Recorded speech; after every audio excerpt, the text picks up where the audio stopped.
Hello Singapore and Asia Pacific. At SMB, we're excited to revisit Singapore and work with traders interested in learning the U.S. equities market. I'm Mike Bellafiore, author of the trading classic One Good Trade and partner at SMB Capital, a proprietary trading firm that sits in downtown Manhattan. Ask me one-on-one questions about the markets. Learn the best trading setups from our experienced traders.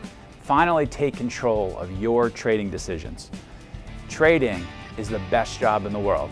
Please come and take our training class in Singapore and learn how the pros do it. I look forward to meeting you soon.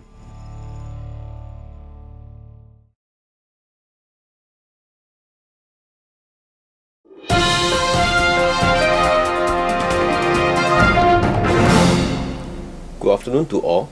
Welcome to Phillip Capital Weekly Markets Watch. My name is Lucas Tan, and I will be sharing on OUE and its potential listing of OUE Hospitality REIT.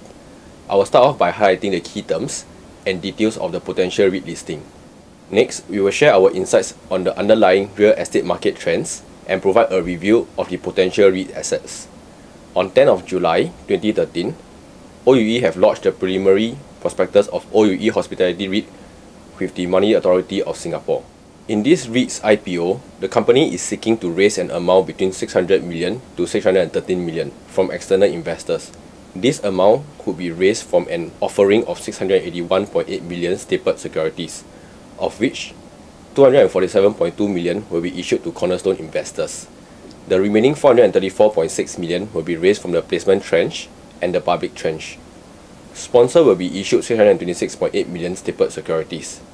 The offering price range could be between $0.88 and $0.90. Potentially, the market capitalization would be between 1.74 billion to 1.76 billion. In the REIT's initial portfolio, OUE will spin off two assets: Mandarin Orchard Singapore, a 1,051 room hotel located along Orchard Road, Singapore, and Mandarin Gallery, an adjoining prime retail mall. For the hospitality outlook, we believe that the tourism trend will continue to lend strength to the resilient growth of the hotel industry. The government continue to remain active, promoting new tourism initiatives, providing much impetus for the increase in tourism arrivals and receipts. Our estimates indicate a stable and sustainable growth for these two hospitality indicators. We expect demand to match the increase in supply of hotel rooms, allowing hotel occupancy levels to remain at current high levels for the foreseeable future.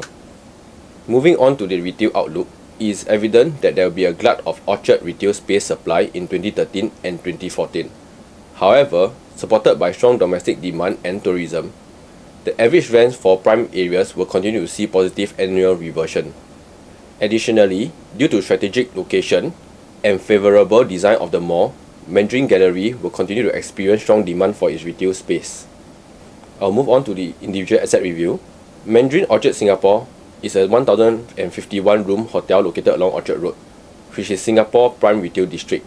This asset is classified as an upscale hotel and enjoys a $243 RevPAR. Upon successful listing, OUE H REIT will lease the hotel to the sponsors, collecting a 45 million per annum fixed rent. In addition, there may be a potential variable rent component should the hotel financial performance exceed a stipulated benchmark. For the adjoining retail mall, Mandarin Gallery, it is a high-end retail mall situated within 4 levels of Mandarin Orchard Singapore. It features upscale international fashion brands and other generally upmarket retail stores. It has a wide main frontage of 152 meters facing Orchard Road. Currently, the mall is fully leased with all contracts having positive annual rental reversion. The two assets allow potential investors to benefit from Mandarin Orchard's exposure to the booming hospitality and/or tourism trends of Singapore, while residing on the resilient rental revenue streaming from the retail mall. From the preliminary IPO prospectus, the indicative yield ranges from 7.2% to 7.36%. This presents a good opportunity for yield-seeking investors. For OUE, the valuation of the two assets are close to our initial estimates. Hence, there is no change to our accumulate recommendation for this counter. Thank you for tuning in to our weekly market watch.